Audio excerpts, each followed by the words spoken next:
From Sober Smash Studios, it's The Journey with drug and alcohol attorney Mark G. Astor.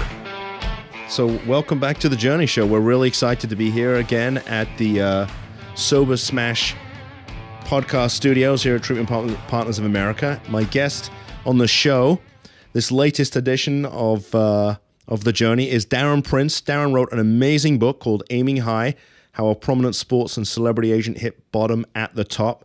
You got to get this book. It'll really move you. The foreword is written by a close friend of his, Magic Johnson, the one and only Magic Johnson.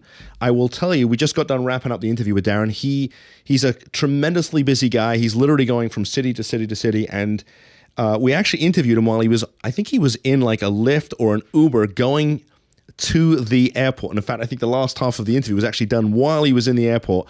So guys, I'm going to ask you to stick with this. The first couple of minutes, the signal was kind of iffy because he was on the road, probably on Interstate 95 heading south.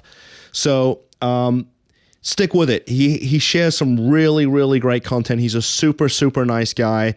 His story is phenomenal. And get the book, if only just to look at the photographs. He's friends with so many cool people. It's unbelievable. And he also talks about his relationship with his dad. And, having lost my dad last year, it really resonated with me. So stick with it, guys. You're going to love the interview. And thank you very much once again for tuning in to the latest episode of The Journey.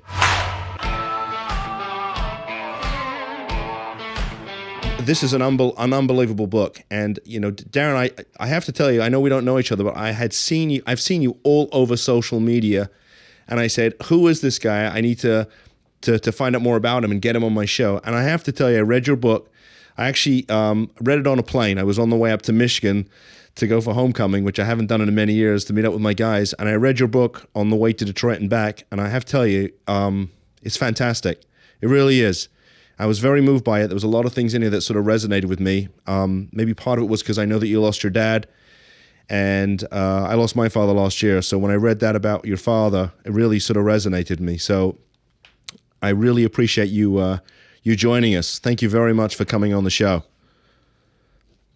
Thanks for having me, and I appreciate the kind words about the book. So there's so many great things here in the book that I almost don't know where to start, but maybe give us a little bit of background, because I know that you became successful very early on at a young age. So give us a little background as to how that all started and what you were doing. So I started a mail-order baseball card company in 1984 called Baseball Card City.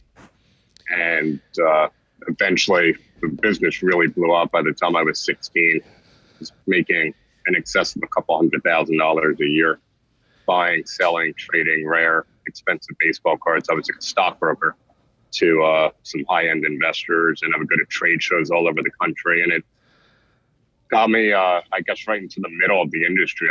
I started getting a lot of notoriety and recognition on a national level. However, growing up in school and elementary school and high school, I was also in very slow classrooms and classified as learning disabled and slow and dumb and verbally teased for it. And I took that with me. Looking back at it, even though I had the external success, eventually drugs came into play to make me friends.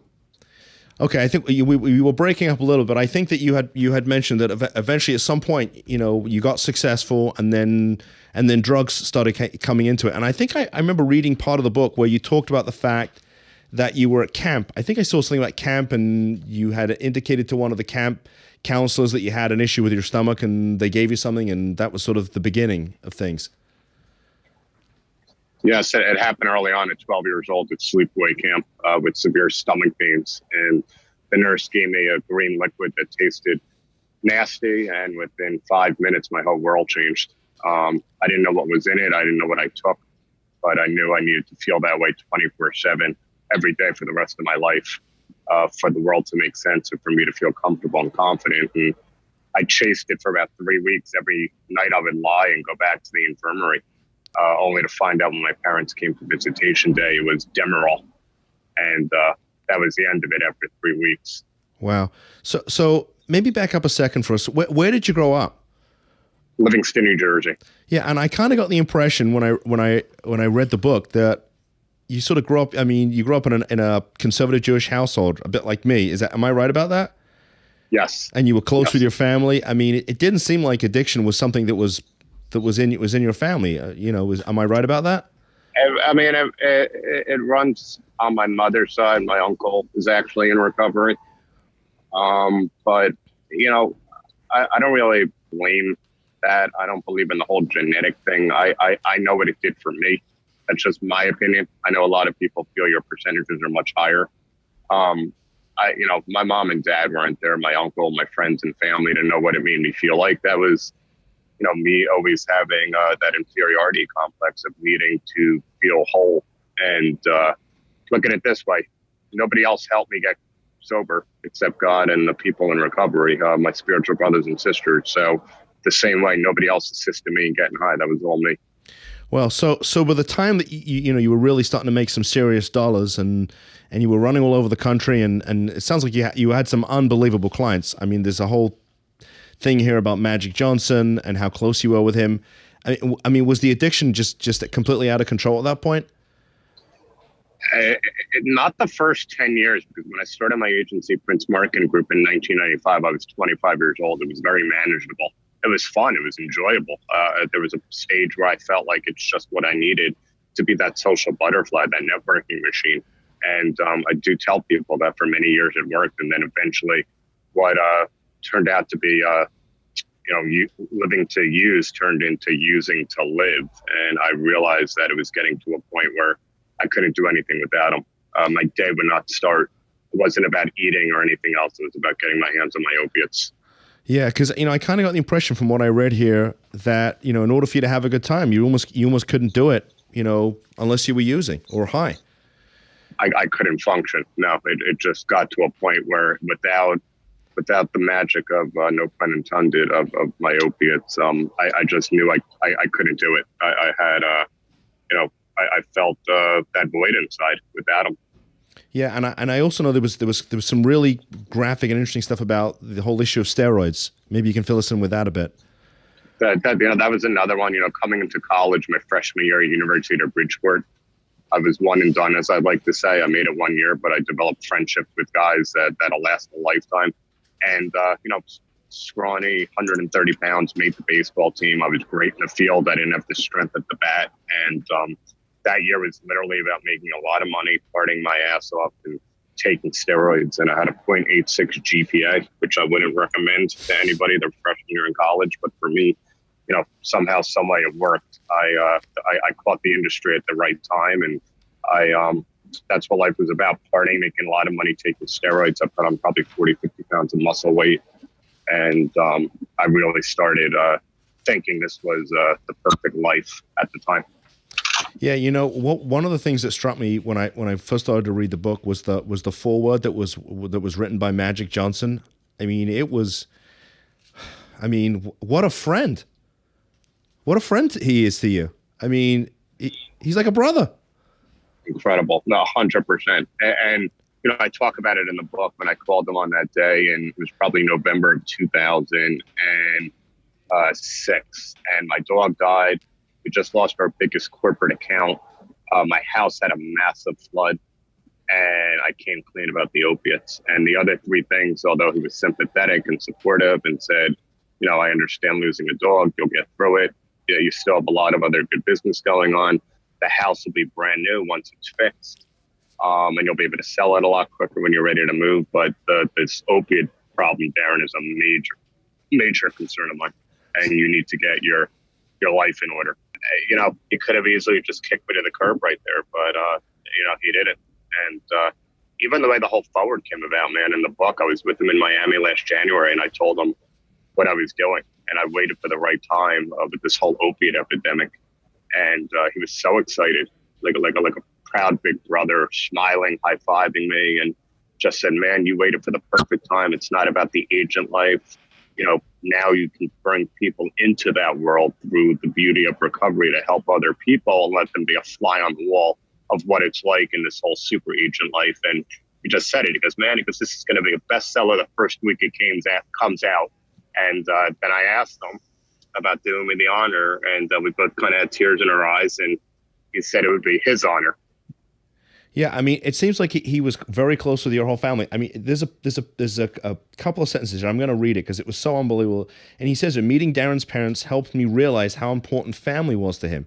His business wasn't about making money. It was about building relationships and growing extended family.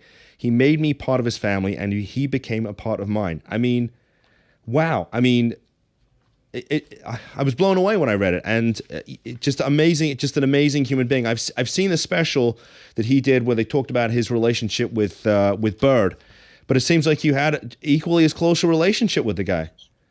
100%. I mean, and still do to this day. I mean, he's a mogul of epic proportions for athletes. But I still, a couple times a month, we find that time to speak. We still do a lot of work with each other. I'll tell you, even the first words on the phone calls, how's your mom? How's your fiance? How's the boys? How's your sister? Always before anything about business. Yeah, unbelievable. And there's a couple other issues I want to talk to you about.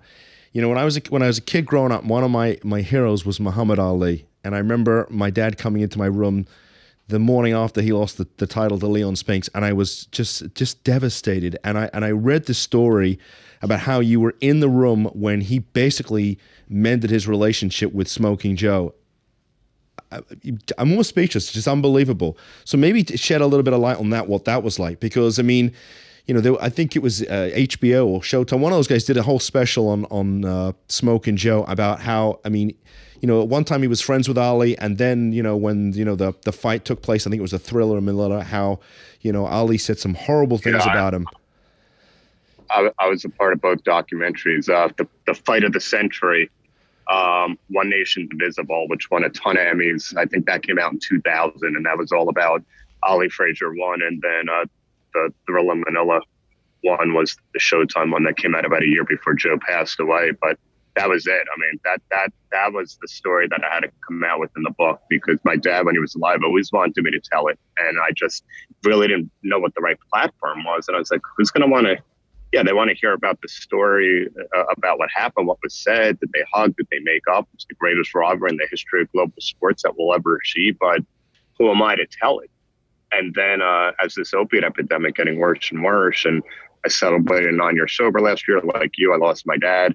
I got honored at a huge event for Turning Point Rehab in New Jersey. And then 2 weeks later, Dr. Oz called, put me on with Darryl Strubber, and I got a call from the Trump administration that they wanted me involved in this opiate epidemic. And then I met my publisher, Anna David from Lighthouse Publishing, and she connected me with Krista McGinnis and said, you guys should talk. You have an amazing book. And that was it. I was like, now I found the platform for the greatest story never told in sports, that I was so privileged to be there, but so broken in the moment that all I could do was be high on opiates because I knew I wasn't worthy. I spent hundreds of days. I've been at Ollie's house in Darien Springs.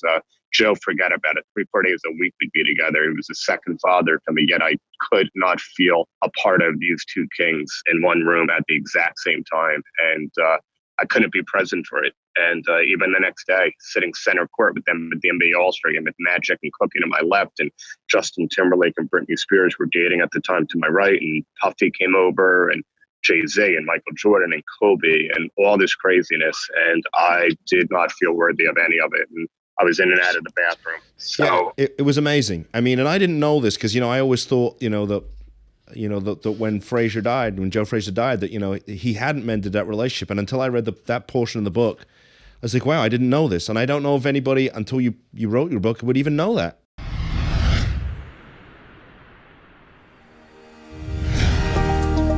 Welcome to Treatment Partners of America, your partner in recovery.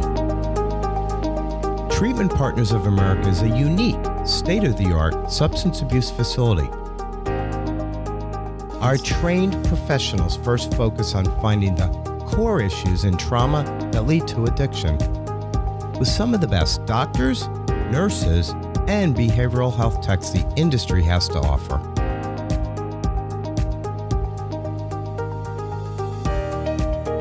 We offer personalized one-on-one therapy 5 days a week, raising the bar to a higher level of standards.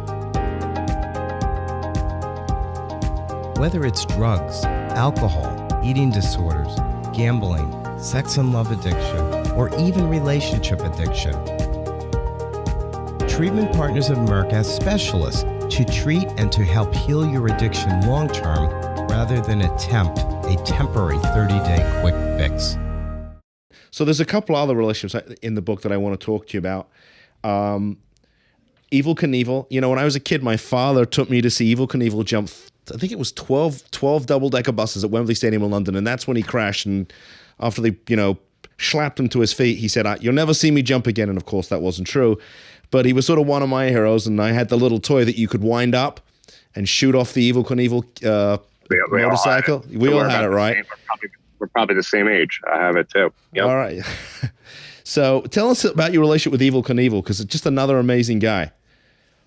Evel was one of a kind. When I first got him as a client, we did a slot machine deal, an online slot machine deal, and he loved Joe and Muhammad and Magic. Those were three of my guys, and Hulk Hogan. Him and Hulk, lived around the same area, beer winner. And but man, his swagger was there till the day he died. He said to me one day, he's like, "Darren, Muhammad Ali, Joe Frazier, two of the greatest champions that ever lived. Hulk Hogan, greatest wrestler that ever lived. Magic Johnson, one of the best at basketball and off the court. But there's only one goddamn Evel Knievel, and you can't compare me to anybody." But he just lived his life to the fullest. And about a week before he passed, he called me up and said beautiful words to me out of nowhere. I had no idea this was going to be the end, and just said that I appreciate everything you've done for me, and you mean the world to me. And considering he was one of the biggest icons of my generation at the time, it was like him, Pele, and Ali. That was just mind-blowing that he actually said those words to me on the telephone as well. Unbelievable. And I think one of the other guys that was really, it seems like that you were very close with was Dennis Rodman. So to this day, very close to Dennis. We speak every day. Yeah. It's so much more. Dennis and I love to talk about that. It's so much more, man, at this stage in our life about the family, the love, the respect that we have each other, than the business. We've been through so much together, but he's always there, and we're always there for him. I mean, my dad passed away. He was the one client that got on a plane to come to the funeral. Unbelievable. Yeah, Tim Grover talks about, Dennis Rodman's relationship with Michael Jordan. And so this is an interesting, sort of dichotomy, because in Tim's book, he talks about how the fact that, he felt like that Dennis was trying to, basically own the team, and Michael said, "Forget about it, it's not happening." And, either you get on the same page with me and Scotty, or, just go play somewhere else. And this presents a whole different side of Dennis. I mean, a soft side to him, really. No, absolutely. I mean, even when it came to basketball, he was always a team player. He had his own routine. You had to understand him.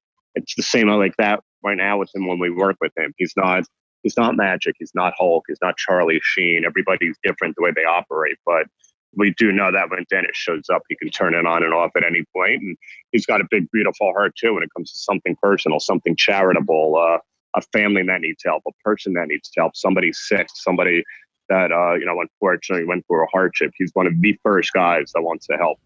Yeah, and I think it was interesting because it seems like he dealt with his own demons, and you even talked about the fact in the book about how, you used to drink with Dennis. Yep. Yeah. I used to party my ass off with him. He's been doing great this year. He wasn't into the opiates or drugs as I did. But it's always been like drinking with him. But to both be at this stage in our life right now where we're just happy, sober, taking care of ourselves, helping people the best that we can. That's what Aiming High is about right now for me to, get this message of hope and recovery out there, showing people that no matter how high your bottom is or how low your bottom is, we're all susceptible to drug addiction, alcoholism, but there is a solution. There is a way to hope and recover and not give up on people that are struggling. Yeah. So ultimately, how'd you end up getting clean? Because you're clean now. You're a husband again, I think, right? Am I right about that? I'm engaged. We're going to get married next year. Yeah. Thank you. July 2nd, 2008. It was the greatest day of my life. What I thought was going to be the worst at the time turned out to be the best. I hit my knees with the last of my opiates in my hand. Was in the bathroom. I fell. I was shaking, crying, trembling, begging God with every fiber in my soul that I want this more than anything. I would walk away from Prince Marketing Group. I would work a job at 7-Eleven, McDonald's. I don't care what it was. Not that anything is wrong with that, but that's how committed I was to breaking these chains and this chokehold. That was such a deep, deep part of my soul. And I was lying for so many years about it. And I just couldn't shake it on my own. I didn't have the strength. And God came into my life at that moment. I stood up. The pills were flushed down the toilet.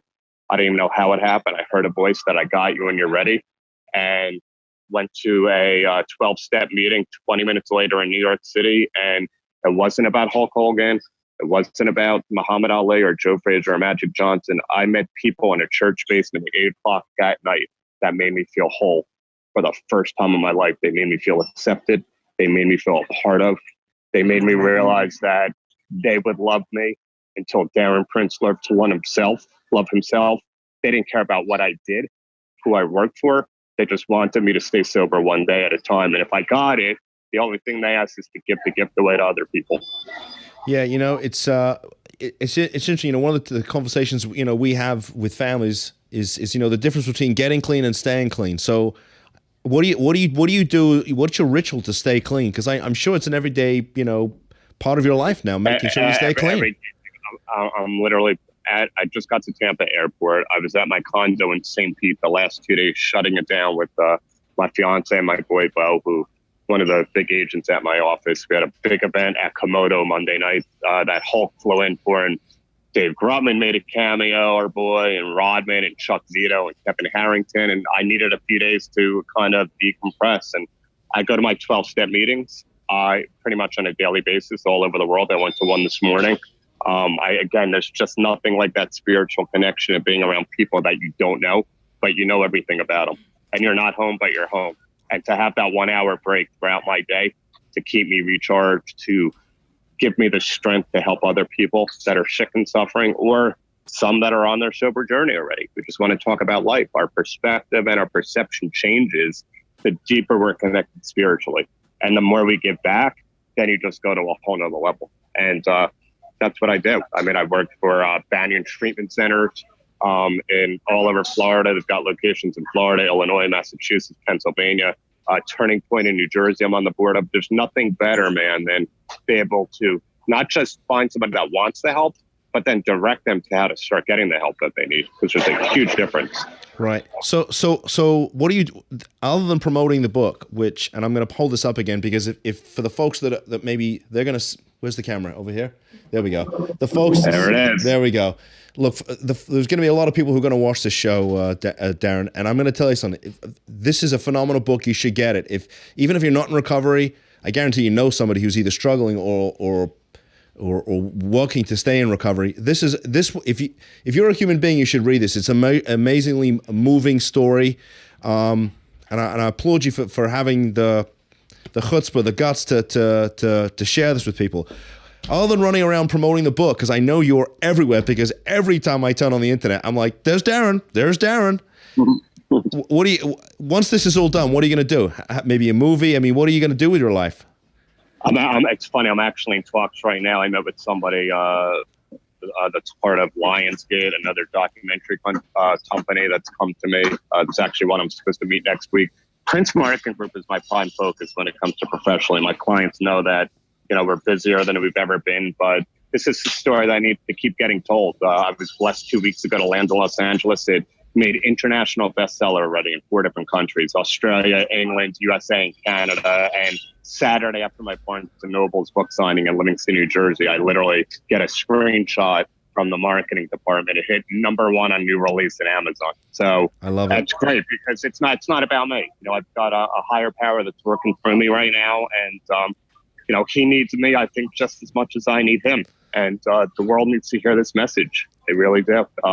There's a lot of us out there sick and suffering, living with our own demons. And like you said, the book, yeah, there's a huge recovery component, but there's also a motivational component where, I didn't give up in business. I had my ups and downs. I made a ton of money in my teens. I lost it all in my mid-20s. What I did to pick myself back up, surround myself with smarter people, more talented people, more gifted people.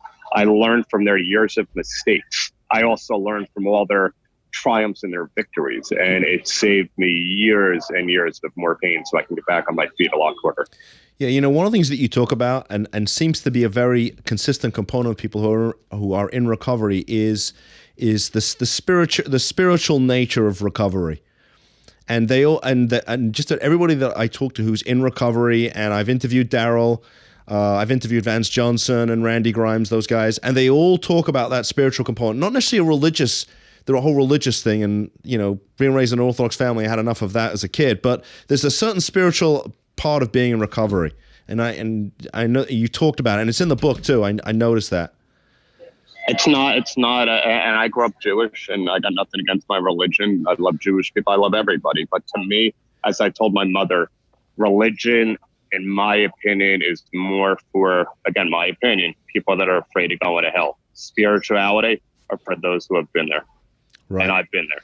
All right. And I know I need to do whatever I got to do one day at a time to stay sober. But there's so many different techniques you learn being spiritual. One is learning to say what you mean what you say without saying you mean.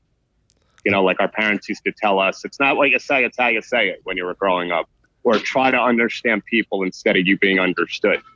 Or the other one that I love is, in the heat of a blowout, I'd rather feel all right than right. Even if I know I'm 100% right. Because in 5 minutes, whatever I was about to unload on somebody about, I'm not going to remember what the heck it was.